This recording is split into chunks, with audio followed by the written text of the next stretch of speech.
পশ্চিমবঙ্গে শুভেন্দুর ভীমরতি নিজে গোমাংস খেয়েও বাস্তবে উল্টো চরিত্র।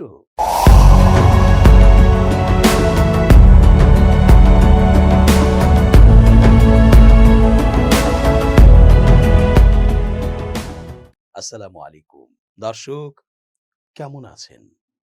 পুরো সংবাদ বিশ্লেষণ ও তথ্য পর্যালোচনায় বরাবরের মতোই আছি আমি এস জে রতন।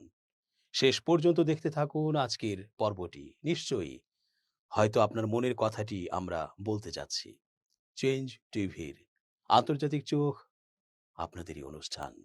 সোশ্যাল মিডিয়ায় সয়লাব এমন দৃশ্যে যে শুভেন্দুর গরু সংক্রান্ত আইনে হিন্দু গরু ব্যবসায়ীরা পথে বসে পড়েছেন। তারা সদ্য ক্ষমতা নেয়া শুভেন্দুর পতন চাইছেন। গরু ব্যবসায়ীরা না খেয়ে মারা পড়ছেন বলে হামাও করে কাঁদছেন। ঘরে খাবার ও পরনের কাপড় না থাকলে কি শুভেন্দু এসে সব দিয়ে যাবেন? এমন প্রশ্নও করেছেন তারা সাংবাদিকদের কাছে। মুসলমানেরা কোরবানির ঈদে গরু কিনবেন না এবং শুভেন্দুর চাপিয়ে দেয়া আইনকেও ঘৃণা করছেন।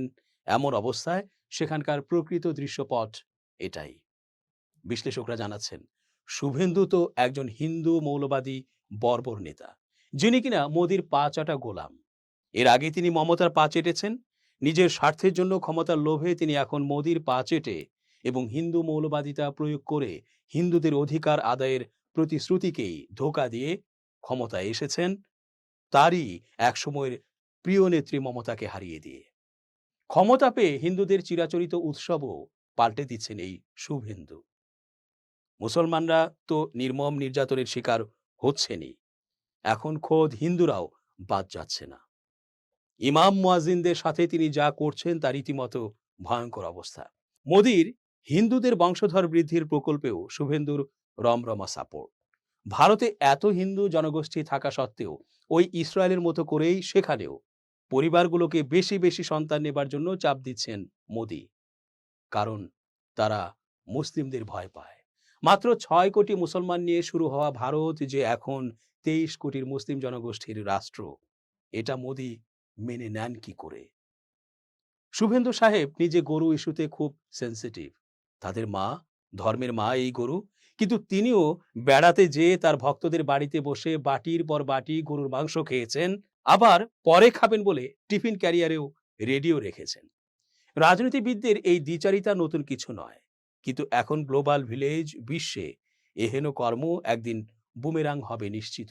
তখন ওই যে শ্রীলঙ্কার মতো আন্ডারওয়্যার পরে দৌড়ে পালাতে হবে ক্ষমতা থেকে।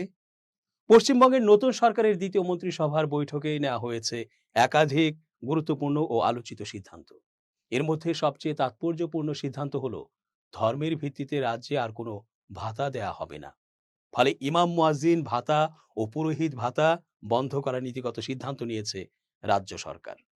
সোমবার নবান্নে অনুষ্ঠিত মন্ত্রিসভার বৈঠকের পর সাংবাদিকদের এই তথ্য জানান রাজ্যের মন্ত্রী অগ্নিমিত্রা পাল। তিনি বলেন, তথ্য ও সংস্কৃতি দপ্তর এবং সংখ্যালঘু বিষয়ক ও মাদ্রাসা শিক্ষা দপ্তরের অধীনে ধর্মীয় পরিচয় ভিত্তিক যেসব ভাতা বা সহায়তামূলক প্রকল্প চালু ছিল সেগুলো বন্ধ করা হচ্ছে। চলতি মাস পর্যন্ত সুবিধাভোগীরা ভাতা পেলেও আগামী মাস থেকে তা আর কার্যকর থাকবে না। তবে সরকার স্পষ্ট করেছে, শিক্ষার্থীদের জন্য চালু থাকা কোনো স্কলারশিপ বা শিক্ষামূলক অনুদান বন্ধ করা হচ্ছে না। শুধুমাত্র ধর্মীয় পরিচয়ের ভিত্তিতে দেয়া আর্থিক সহায়তাই বাতিল করা হচ্ছে। সাংবাদিকদের এক প্রশ্নের জবাবে অগ্নিমিত্রা পাল জানান, খুব শিগগিরই এ বিষয়ে বিস্তারিত সরকারি নির্দেশিকা বা বিজ্ঞপ্তি প্রকাশ করা হবে। তিনি বলেন, ধর্মের ভিত্তিতে কোনো ভাতা আর থাকবে না, তবে ছাত্রছাত্রীদের স্কলারশিপ চালু থাকবে। মুখ্যমন্ত্রী শুভেন্দু অধিকারীর নেতৃত্বে অনুষ্ঠিত এই বৈঠকে উপস্থিত ছিলেন মন্ত্রী দিলীপ ঘোষ, অগ্নিমিত্রা পাল, নিশীথ প্রামাণিক, অশোক কীর্তনিয়া ও ক্ষুদিরাম টুডু সহ সরকারের শীর্ষ কর্মকর্তারা। বৈঠকে উপস্থিত ছিলেন রাজ্যের মুখ্য সচিব মনোজ কুমার অগ্রওয়ালও। এদিনের বৈঠকে আরও কয়েকটি গুরুত্বপূর্ণ সিদ্ধান্ত নেওয়া হয়েছে।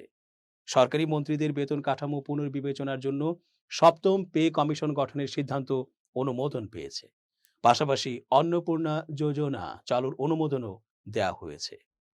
এছাড়া রাজ্যের সমস্ত সরকারি বাসে নারীদের জন্য বিনামূল্যে যাতায়াতের নীতিগত অনুমোদন দিয়েছে মন্ত্রিসভা।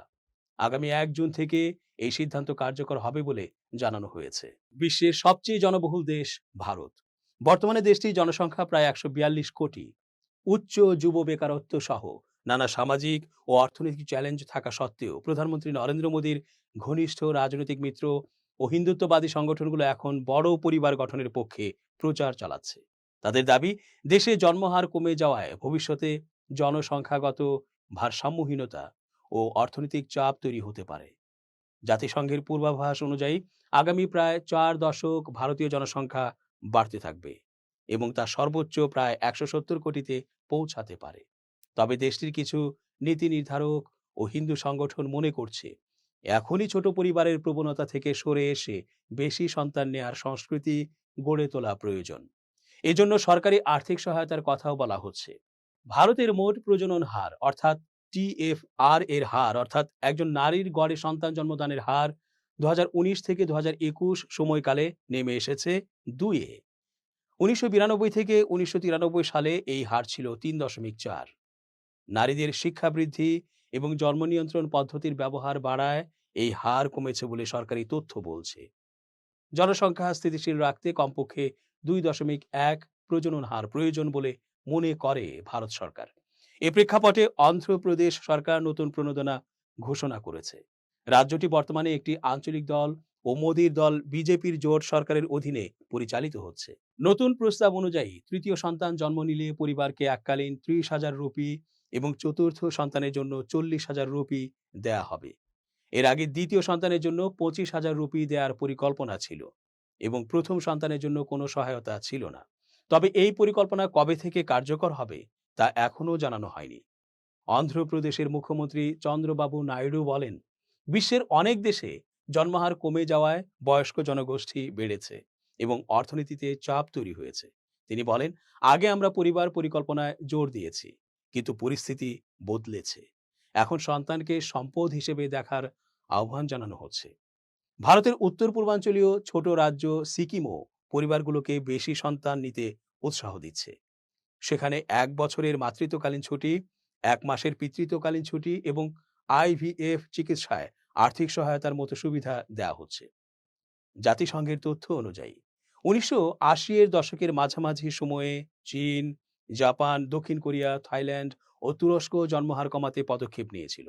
তবে ২০১৫ সালের পর এসব দেশই আবার জন্মহার বাড়াতে নীতি পরিবর্তন করে।